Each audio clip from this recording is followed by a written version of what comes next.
Dean,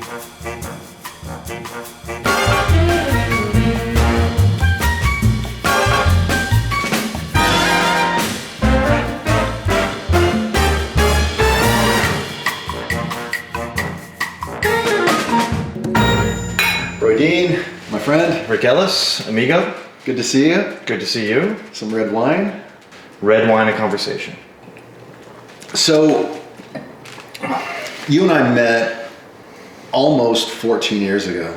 That seems difficult to believe. It seems very difficult to believe, although, you know, a little gray, a little... Oh, I got a little gray. You have 10% more. It's fine. It's fine.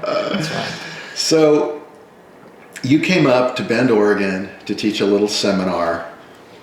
I was training jiu-jitsu at a Taekwondo academy with a bunch of guys that knew nothing, almost nothing. Yes. On some roll-out wrestling mats that never got cleaned. You know, what was funny is I would show up wearing a gi.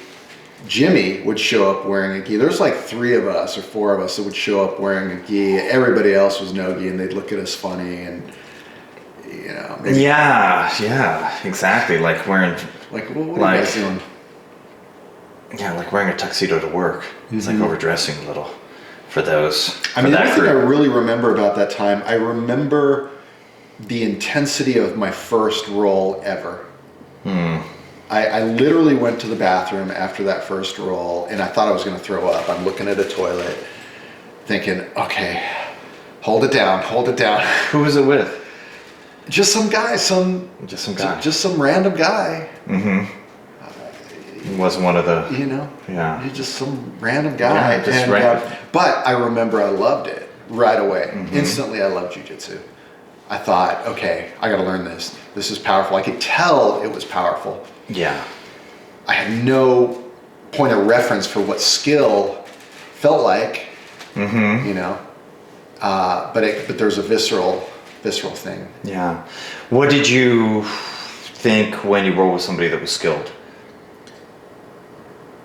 Who was the first person? Jimmy was the most skilled person? Yeah, Jimmy was. You know, I don't remember rolling much with Jimmy.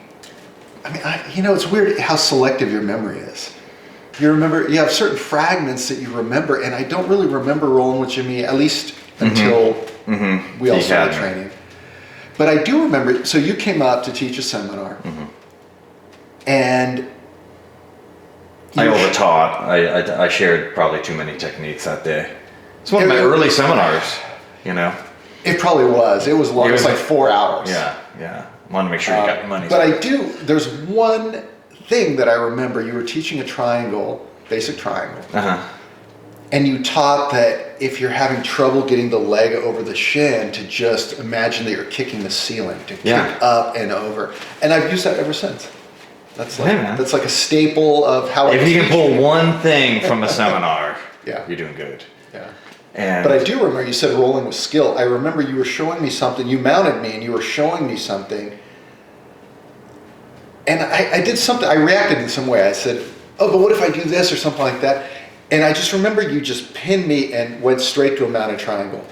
And I remember thinking, oh. Wow. Yeah. Like it felt a little magical. Like, what was that?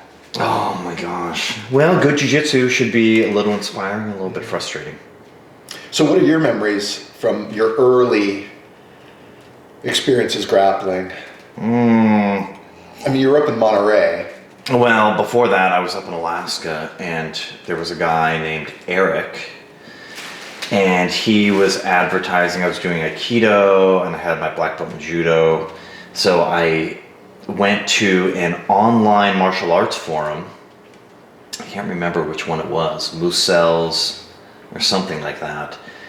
Or maybe it was MMA.tv. He was looking for a training partner in Anchorage. And so I pinged him, and we ended up going to a YMCA, and that same intensity. He used to wrestle, and he only knew a couple things, but he did it 100%. And he held nothing back. So it was kind of a mauling. Yeah. And it was okay, and I thought I would do better than I did, but I didn't do very well at all. And from there, we continued, and I got a little bit better, but he wasn't a guy who was into really showing you anything, nor was he a guy that was into drilling. Yeah. It was more of, I don't know, stretch and spar. Yeah. And, you know, I can get away with that now, but in the early days, you have to at least work on something. Yeah. Yeah. So that was early, and then I tried introducing a few Aikido people to it, and they did, you know, some people did better than others, but none of them were really into it. They all thought it was kind of... And then once you started training in Monterey... I was doing Seibukan Jiu-Jitsu there, and then I started going once a week up to Claudio Francis in Santa Cruz. And what was that like? Do you remember that? Yeah, that was number one. Claudio he wasn't straight from Brazil, but he was one of the teachers that they had brought in to teach Brazilian Jiu-Jitsu, and he was the best of them, so he established an academy. It was very small. Did you spar with him? I didn't spar with Claudio for at least a year. I think I was a blue belt when the time I finally got to spar with him, and I didn't really get to spar with him, but I marveled at the way he moved. Yeah. He was kind of cat-like. He would be coiled, and then he would do some quick move. I wouldn't say explosive, but quick, precise, and then he would land. And the movement just looked so good. Yeah. And he was in really good physical shape, and his technique was good. He was a good competitor. So, but he was a gentleman above all else. But man, that did not extend into the warm-ups. It was brutality in the warm-ups. Yeah. There was at least, you know, a couple hundred sit-ups, a couple hundred push-ups, a couple hundred squats. Yeah. And guys would drop out, and I would actually say, "Oh, you got to try this out," because I was being tortured. I wanted other people being tortured. Yeah. I've always had, and maybe because training in your environment early on, I've always had a little bit of a pet peeve against the long warm-up. And not that being in better shape isn't important. You know, being in better shape is better than being in worse shape. Right. But there's a context in class that is better served by technique, and it's just, I look at it almost mathematically. Let's say you do a 20-minute warm-up every class and you train 3 days a week. That's an hour per week you're warming up. That's 50 hours a year. In 3 years, you've warmed up 150 hours. In 10 years, you know, you do the math on it, and you're like, how much better will you be if you're drilling arm bars or drilling technique for that 20 minutes? It adds up. Or doing up. positional escapes or doing whatever. Or doing whatever. Yeah, I agree. And I think that people that are really, really serious about their jiu-jitsu do off-site training in a variety of modalities. Yeah. Weightlifting, CrossFit, yoga, plyometrics, powerlifting, whatever it happens to be. Yeah. They're doing that stuff, and you don't have to encourage them to do that hard strenuous warm-up, but it's part of the tradition in some places, and you know, it's okay, I can roll with it, but it's definitely not something that I thought it was kind of cutting. That isn't why I go for technical instruction. I want technical instruction. I want to give technical instruction. I trained in an environment where it was a 40-minute warm-up, and I'd be done with the warm-up. I was done. I was ready to go home. You know,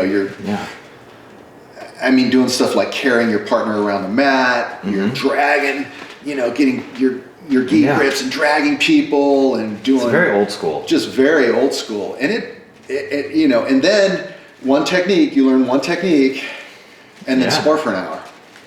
And it's such an inverted paradigm, man. Yeah.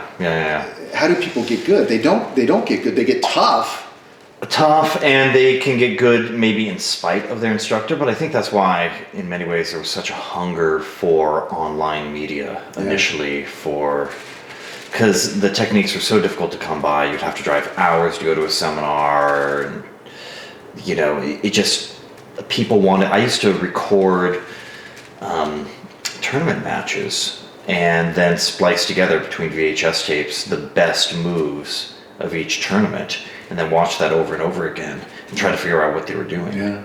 I mean, that's hungry. I wouldn't say, that is very hungry to improve and see what's out there. Now it's a totally different world. I mean, too little content's an issue, and too much content is an issue with a lot of different things. And today I feel there's too much content. It's too much. And in a way, a lot of the sophisticated answers that are available to you for submission grappling, BJJ, you don't actually need those answers because you don't find yourself in those positions.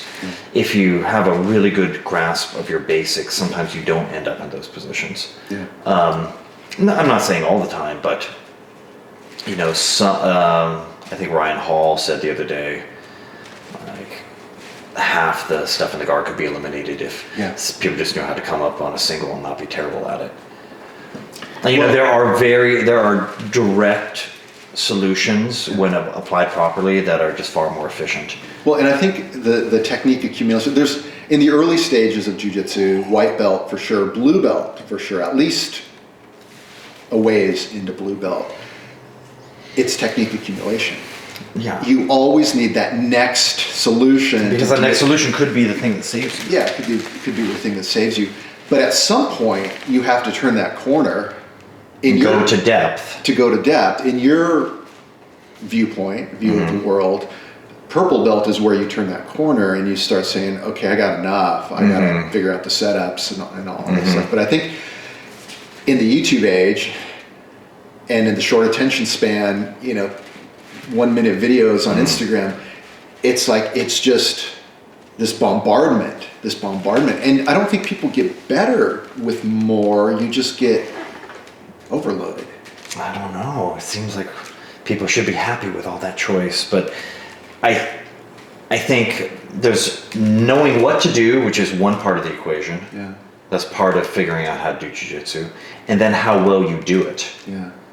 And you know, part of what you select is dictated by body type. Yeah.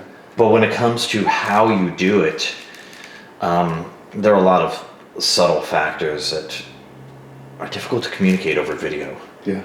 You know, that some things have to be felt. Yeah. It can look fake. It can look fake. I mean, Well, and I'm glad you mentioned that, because last night we did some filming. You showed some techniques demonstrating on me. And there are things that you feel that you simply cannot see. There's pressures there that you feel that you cannot see. And what I found really interesting, and I mentioned it last night, because I mean, I trained with you for a long time, day in and day out, and I sparred with you a million times, and we, you know, and I knew what your game felt like. I knew what it felt like when you demonstrated technique on me. But now I don't train with you as often, so when I get together with you, sometimes I feel something different than I used to feel. Like there's an evolution there of the pressures, even some of the same things that you did before. Yeah. Now you're executing them in a way that feels way different as someone having that technique placed, you know, done. It's just... Yeah. And, you know, as a viewer, to have the level of understanding, experience, sophistication to really see that something subtle is going on, or to kind of see that it was a very, very small variation, but they were able to capitalize on a small opportunity in a unique way with maybe modified mechanics. Yeah. Those things just make you fall in love with jiu-jitsu all over again, even though you've been doing it for a long time. Yeah. You know, it's one of those unique arts that can remain fresh. And even though you're doing the same kind of movements, you can do them in different places and continue to polish. Yeah, isn't other it amazing areas. that sometimes you'll see something that you've literally it's been there all along. It's just, there's a path. Absolutely. There's just a path. I saw it yesterday. There were 2 black belts rolling yesterday, and he avoided the guard pass by just moving in a particular direction that was so obvious. When you see it, it's so obvious, but I never move in that direction faced with that scenario. And I'm like, where have you been my whole life? No doubt. You know, another interesting epiphany is, you know, along the way, most people think, okay, I'm going to pass the guard, and then you've passed the guard, and you're inside, you have like top side control. But there are so many places along the way. And those spots, those little campgrounds open up to you where you can either park there and continue to establish your position and, you know, kind of get some safety, or you can exploit that. You can block along the way. You know, the guy on the bottom can block you in many different ways from passing your guard, or sucker you into passing the guard and maybe overpassing or giving you some momentum. And those moments open up. So at first it's just step A and B, and then it's... Well, but most of what happens in a jiu-jitsu match or sparring round is what happens in between. Yeah, there's a lot of space it's between. Mostly the in-between. It's not really inside control yet. You haven't passed the guard yet is what happens. And I find, and maybe you did too, that as a teacher, it's very easy to teach specific techniques. Raise your hips, swivel, do this, you know, whatever. But teaching people how to navigate the in-between game, that's pretty hard to teach people to do. It just takes a lot of experience. And some people naturally have an intuition for that. I have a female student who, she's brilliant. She just naturally moves beautifully in the in-between. In a way that is so satisfying as a teacher to have a student like that. But not everybody has that. Not everybody has that at all. Did you find it was hard to make that connective tissue that... You don't even try, really. It depends on where they're at. First, you're like, okay, there's a point. Let's just see you get from there to there. And there's enough accomplishment in them changing position, turning 90 degrees, whatever, that they feel accomplished and you're doing your job. Later, when they start experiencing specific problems, I passed the guard, but then they're always able to replace. Okay, then you can go into, right, we have to block the bottom knee early with something, and you can give that to them, or you need to be able to anchor your weight. You need to be able to grab their upper body so they can't push you away with their shin. So there's specific things once that becomes an issue. And you're right there, you know, but you need to be there as an instructor to be able to give them that detailed feedback. And until you're ready for that detail, it's just words. It's just words. Which brings up another point. You are very minimalist in your approach to teaching. I tend to be pretty minimalist. I don't like to over-explain, and you know, so many teachers, especially the less experienced ones, they want to give every detail. They've spent 10 years getting the details on the armbar. They want to share every detail, but until you're ready for that detail, it's actually counterproductive. It's information overload.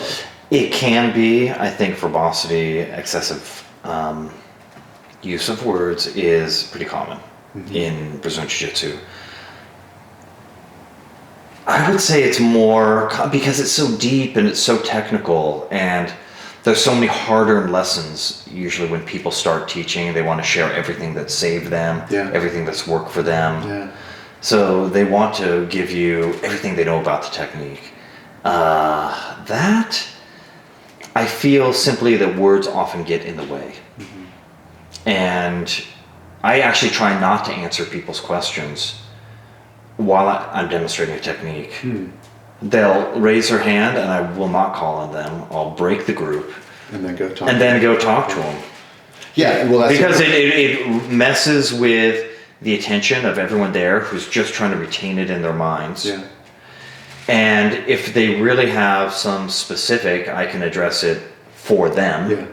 And not have to take the whole group along. And they might be at a different level, because oftentimes you're in a mixed skill group. You've got a white belt with 2 weeks experience. You've got a purple belt with 4 years of experience or whatever. What they need are vastly different. The white belt needs to learn how to swivel their hips and get into position. The purple belt wants that little tweak to make that little tweak. You know, they get thwarted in a very, very specific way against some people. versus learning how to do it. It's a different thing. Minimalist instruction is good. I don't think you should take that to an extreme. When it comes to allowing people to give all the various scenarios, you lose people, and I've seen it. People are actually, it gets uncomfortable. I find you lose people even when you keep it simple. I mean, some people, there's a range of learning aptitudes. Some people are dyslexic. I've got students that, everything gets reversed, and you have to, sort of navigate that. Yeah, I think monkey see, monkey do applies to Brazilian Jiu-Jitsu far better than, do you understand the words that are coming out of my mouth? The Inner Game of Tennis, the classic book, which it's tangentially about tennis, but it's not really about tennis. It's how do you impart knowledge in the most effective way. And this guy did a lot of A/B testing on different groups of students. And he found it was so counterintuitive that someone would come in, they'd say, hey, I'm having a problem with my backhand. And so that person, he would go into all the details of the backhand, do this, the grip angle, do this and that. And then another student would come in and say, I have a problem with my backhand. And he'd say, great, I'm going to go hit some backhands. You watch, and then I want you to mimic what I did. And he said that always the second scenario yielded better results. Because sometimes when you're explaining something, he might have all these things are already okay, but now he's questioning how he does things, even though it was fine. Yeah. All he needed was a little tweak. Exactly. I think the painting comes together a little better when you do the broad strokes, then you go to the pointillism. Yeah. But if you do like the fine details, but you don't really have the shape of the technique or the shape of the image, it's not going to come together proportionally in the way that you want it. People mistake lots of words for knowledge absorbed. Yeah. And then knowledge absorbed, even if you do absorb it fully, is still not skill. And it's a physical skill. Yeah. So the knowledge doesn't really, it can guide you, but you still need to, it's how to program, but you still need to program the machine. If you're not programming the machine, then you're not going to get anything out of it. So, as Mr. Harris says, he wants to develop people with usable, repeatable skill sets.